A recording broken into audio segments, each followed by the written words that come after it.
You can choose not to apply small gap. You can continue applying big gap. And I think we'll see later why that could be the case. It is applicable for financial periods beginning on or after 1st of January 2001. So it's akan datang. There is no early adoption. Okay, but we'll talk a bit about the transitional arrangements later, especially the requirement for comparative figures to be restated. Okay?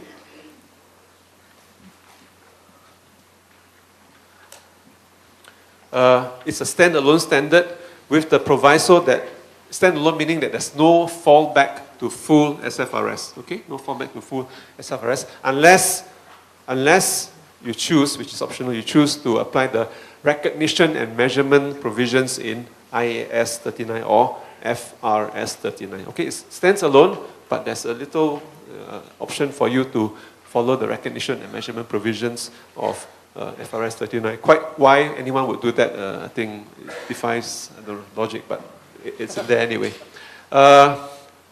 It undertakes a cost-benefit approach. Those of you who I think the ASC and ACRA in July or June, they organized an IFRS regional forum, is that right? Yeah, and the panelists there were asked, what's the main reason why jurisdictions want to apply a small gap? And the reason was cost-benefit, as Yulin pointed out earlier. So it takes a cost-benefit approach. And there's simplified R&M requirements in a number of areas.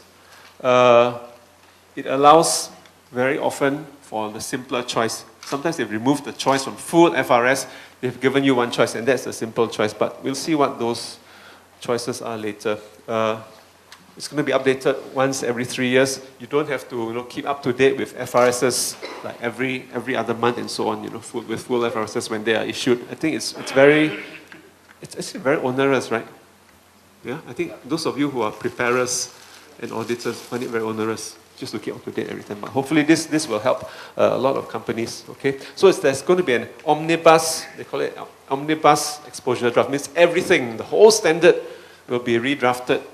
The whole standard will be issued for exposure every 3 years. Okay, and then they will update it based on feedback from the various input they've got.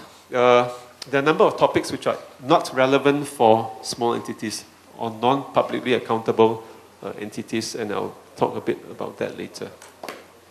Obviously, it's easier to understand. It is actually logically laid out in various sections, the small gap. If you have been through the IFRS for SMEs, you'll find that the first section normally starts with definitions. Okay, it starts with definitions, and then they got recognition criteria, measurement basis, and then disclosures. So every of the 35 or 34 sections, except for the transitional maybe, has got definitions, recognition criteria, measurement basis, and disclosures set out in that order. So it's easier to understand and logically laid out.